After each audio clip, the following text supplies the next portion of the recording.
पुरी के पवित्र मंदिर में विराजमान भगवान जगन्नाथ, बलभद्र और सुभद्रा की मूर्तियां हर किसी को चौंका देती है। उनकी बड़ी बड़ी खुली आंखें और अधूरा सा रूप, आखिर ऐसा क्यों? इसके पीछे एक अद्भुत कथा सुनाई जाती है। कहा जाता है कि एक समय माता यशोदा और माता देवकी द्वारका में एक साथ थीं। भगवान श्री कृष्ण की रानियों ने उनसे उनके बचपन की लीलाओं के बारे में सुनाने का आग्रह किया। माता यशोदा ने एक शर्त रखी, ये बातें कृष्ण और बलराम तक नहीं पहुंचनी चाहिए।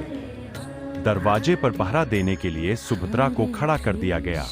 जैसे ही यशोदा ने कृष्ण की मधुर बाल लीलाओं का वर्णन शुरू किया, वातावरण प्रेम और भक्ति से भर गया।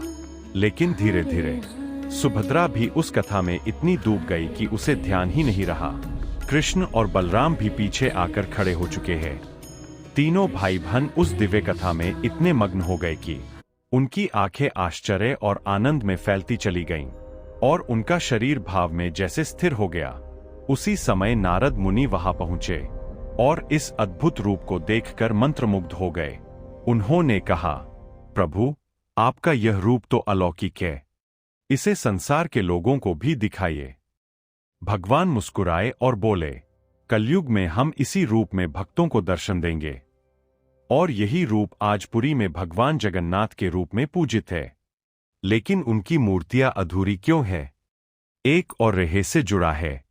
कहा जाता है कि एक राजा को स्वप्न में आदेश मिला कि समुद्र किनारे एक पवित्र लकड़ी मिलेगी, उसी से भगवान की मूर्ति बनानी होगी। एक रहस्यमयी वृद्ध कारीगर आया और उसने शर्त रखी, जब तक मैं काम कर रहा हूं, कोई भी अंदर नहीं आएगा। कई दिन बीत गए, अंदर से कोई आवाज नहीं आई।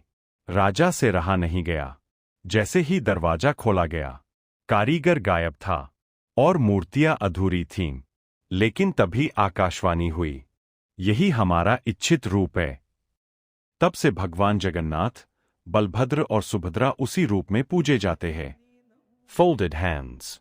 अगर आपको यह अद्भुत कथा पसंद आई हो तो कमेंट में लिखें, जय जगन्नाथ। और ऐसे ही रहस्यमयी कहानियों के लिए जुड़े रहें।